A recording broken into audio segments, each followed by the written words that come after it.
জেঠিমা এখানে একা এভাবে শুয়ে আছে কেন? বাড়ির সবাই কোথায়? জেঠিমার শরীর টরীর?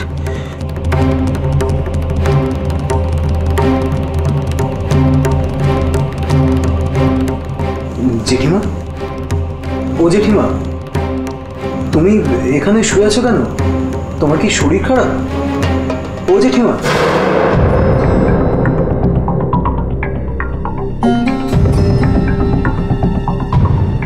যাক, তোর তাহলে আসার সময় হয়েছে। আমি তো ভেবেছিলাম তুই আর আসবি না। এসব তুমি কি বলছো জেঠিমা? আসবো না কেন? আর তোমার চোখে মুখেরই বা একই হাল হয়েছে। বাবা, আমার প্রতি তোর এতই খেয়াল? কি যে বলো, খেয়াল করবো না? শ্যামা, দিদি, নরেন, গণেশ, কোথায় তোরা? আশ্চর্য, জেঠিমা এখানে এভাবে শুয়ে আছে, তোরা দেখিসনি? জেঠিমা, তুমি এভাবে চুপ করে বসে আছো কেন?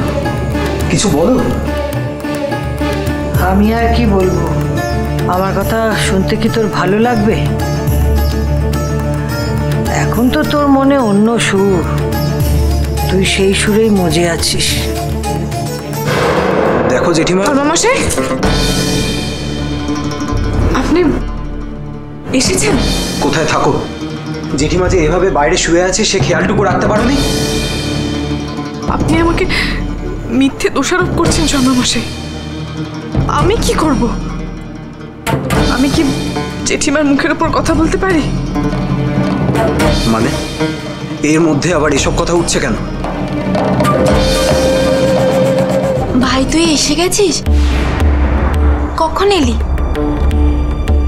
আমার কথা পরে হবে, আগে আমায় বলো জেঠিমা এখানে এভাবে শুয়ে আছে কেন? তাকে কেউ ঘরে নিয়ে যায়নি কেন? এ বাড়িতে কি তার ঘরের অভাব? বৌদিদি কই? তাকে তো দেখছি না।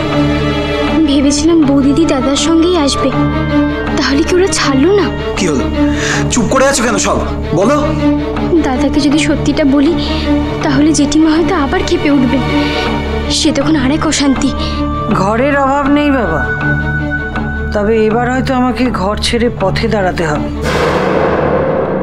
একেবারে বাড়ি ছাড়া হবো বোধহয়। জেঠিমা, জেঠিমা, তুমি এমন কথা বলতে পারি? এ বাড়িতে তোমার জায়গা হবে না তো কার হবে? আর ভুলেও কখনো এই কথা তুমি মাথায় এনো না। আর তুমি যখন একবার কাশি থেকে এখানে ফিরেই এসেছো তখন আমি তোমায় আর যেতে দিচ্ছি। আরে নব, তোর কি বুদ্ধি শুদ্ধি সব লোপ পেয়েছে? তোর তো এমন দায়িত্ব জ্ঞানের অভাব ছিল না, কাউকে কিছু না জানিয়ে হুট করে বাড়ি থেকে উধাও হয়ে গেলি। আমরা এদিকে ভেবে ভেবে মরি। মা, আমার তখন তোমায় বলে যাওয়ার সময় ছিল না। আমি তোমায় সব পরে বুঝিয়ে বলবো, কিন্তু তুমি আমায় আগে বলো যে জেঠিমা এখানে এভাবে বসে আছে কেন? আর তোমরা কেউ কিছু বলছো নাই বা কেন? নব, কি ব্যাপার? তুই কি একা এলি নাকি? ছোট বৌমাকে তো দেখছি না।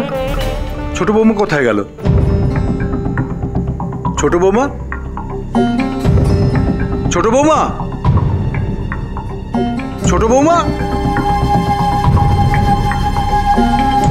কি রে নব, ছোট বৌমাকে তো দেখতে পেলাম না। ছোট বৌমা আসেনি? ও বাবা, তাহলে তুই যে এত পরিমরি করে ছুটে গেলি ছোট বৌমাকে আনতে, তা বড় বৌমা, তোমার বোন আসেনি? না, পরিস্থিতি জটিল করে লাভ নেই। জ্যাঠামশাইকে এবার থামাতেই হবে, নইলে জেঠিমা আরো রেগে যাবে। জ্যাঠা, বলছি যে জেঠিমা এখানে এভাবে। তাই তো। ওহো, তোর জেঠিমা তো কাল থেকেই এখানে। কাল থেকে? কেন? ও গিন্নি, তোমাকে নিয়ে যখন কথা হচ্ছে তখন তুমিই বলো, তোমার এই ঠাকুর দালানে স্বেচ্ছা নির্বাচনের কারণটা কি? বলবে না? আচ্ছা বেশ, বুঝলি নব, তোর জেঠিমা উপোস করে আছে তো, তাই একটু কথা কম বলছে। উপোস? এখন আবার কিসের উপোস? তোমরা সবাই এমন হেয়ালি করে কথা বলছো কেন? কেউ স্পষ্ট করে আমায় কিছু বলছো না কেন? তোমাদের ভাব গতিকটা আমি কিছুই বুঝতে পারছি না। অগত্যা, তাহলে আমাকেই বলতে হয়। তোর জেঠিমা পণ করেছে তুই বাড়ি ফিরে না আসা পর্যন্ত জলস্পর্শ করবে না। আরো একটা কথা বলেছি, এই বাড়িতে কপালের কোনো জায়গা নেই।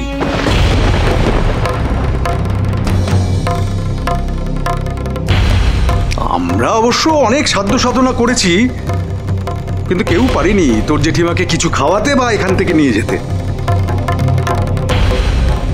আপনি আপনি এভাবে জেঠিমার মনে আঘাত দিতে পারলেন স্বর্ণমশাই? এই নাকি আপনি নীতিনিষ্ঠ মানুষ? ওই মেয়েটার জন্য এভাবে এভাবে নিজের মায়ের মতো জেঠিমার মনে কষ্ট দিলেন? আমার নীতিজ্ঞানের পরিচয় আমি তোমাকে দেব না পদ্মা। আর এটা যখন আমাদের মা ছেলের ব্যাপার, তখন তার মধ্যে তুমি কথা না বললেই আমি খুশি হব। বাহ বাহ বাহ বাহ বাহ, এটা কিন্তু নব একেবারে যুক্তিপূর্ণ কথা বলেছে। বুঝলে বড় বৌমা, এই মা ছেলের কথার মধ্যে তোমার না থাকাই ভালো। কি গিন্নি, ঠিক বলেছি তো? তাহলে মা ছেলের মধ্যে ওই মেয়েটাই বা আসে কি করে? জেঠিমা, জেঠিমা, আমি তোমাকে সব পরে বুঝিয়ে বলবো। তুমি এখন এসব ভুলে যাও। আমার ওপর রাগ করে থাকলে তুমি আমায় শাস্তি দাও, কিন্তু কিন্তু নিজেকে এভাবে কষ্ট দিও না জেঠিমা। তুমি আমার কথাটা একটু শোনো, কিছু অন্তত মুখে দাও। দিদি, জেঠিমার জন্য একটু প্রসাদ নিয়ে শোনো। হ্যাঁ হ্যাঁ আনছি। শ্যামা আই তো।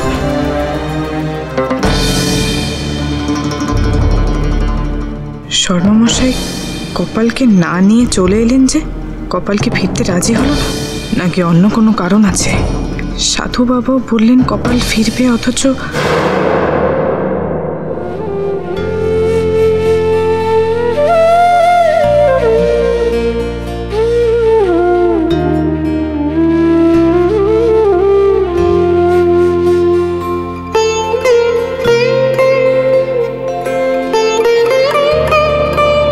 এই নাও জেঠিমা। বাহ বাহ বাহ বাহ, ছেলে মাকে নিজের হাতে খাইয়ে দিচ্ছে। এটা কোনো চাল নয় তো? জেঠিমা যদি এত সহজে গলে যায়, তারপর হয়তো সুযোগ বুঝে কপালকে আনবে। না না, জেঠিমাকে এত সহজে গলতে দেওয়া যাবে না। ওরা সবাই দিব্যি আমে দুধে মিশে যাবে, আর আমি আটি গড়াগড়ি খাবো। তা হয় না, না, আমাকে কিছু করতেই হবে। কিন্তু জেঠিমা। বড় বৌমা, শুনলে না, মা ছেলের মধ্যে কথা বলতে নেই। তুমি থামো তো বাপু, এটা ওদেরই মেটাতে দাও। তুমি আর কথা বলো না এর মধ্যে।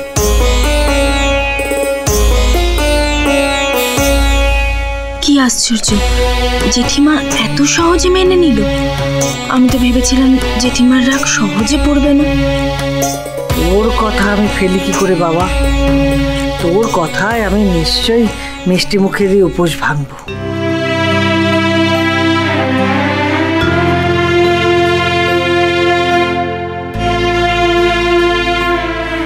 যা হবার তা হয়ে গেছে। ঠিকই তো, অতীতকে ভুলে যাওয়াটাই মঙ্গল। তুমি থামবে? নব, তোকে একটা কথা বলি বাবা, তুই কোথায় গিয়েছিলি? কেন গিয়েছিলি বাবা? আর তুই একা ফিরেছিস না দোকা ফিরেছিস? এই একা দোকায় আমার কোনো মাথা ব্যথা নেই। আমার শুধু একটাই কথা, ওই মেয়ে যেন এ বাড়ির চৌকাঠ না ডিঙে।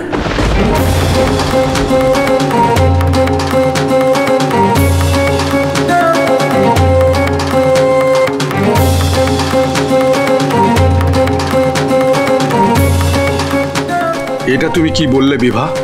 হ্যাঁ, তুমি নবর মুখ দেখে বুঝতে পারছো না তোমার কথায় নব কতটা কষ্ট পেল? সত্যি জেঠিমা, আপনার তুলনা নেই। আমি পর্যন্ত আপনাকে ভুল ভাবছিলাম। আরে নব, ছোট বৌমা কোথায়? নব বাবা, তুই জেঠিমা যা বলছে শোন, আর ঝামেলা পাকাস না। ভাই তুই কি কপালকে আনিস নি? বুঝলে গিন্নি, ছোট বৌমা যদি এসেই থাকে তাহলে ওকে ঘরে ঢুকতে দেওয়া উচিত। বেচারা কতক্ষণ বাইরে দাঁড়িয়ে থাকবে বলো তো? আর তাছাড়া শর্মা বাড়ির বউ বাড়ির বাইরে দাঁড়িয়ে থাকবে, এটাও কি আমাদের সম্মানের পক্ষে ভালো? শর্মা বাড়ির সম্মান ওই বউ নষ্ট করেছে।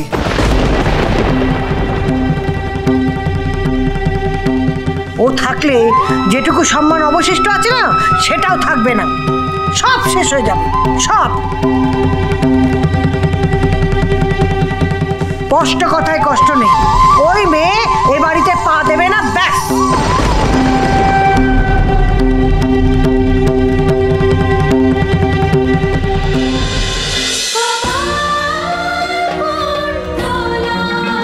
cholo cholo cholo cholo cholo paltai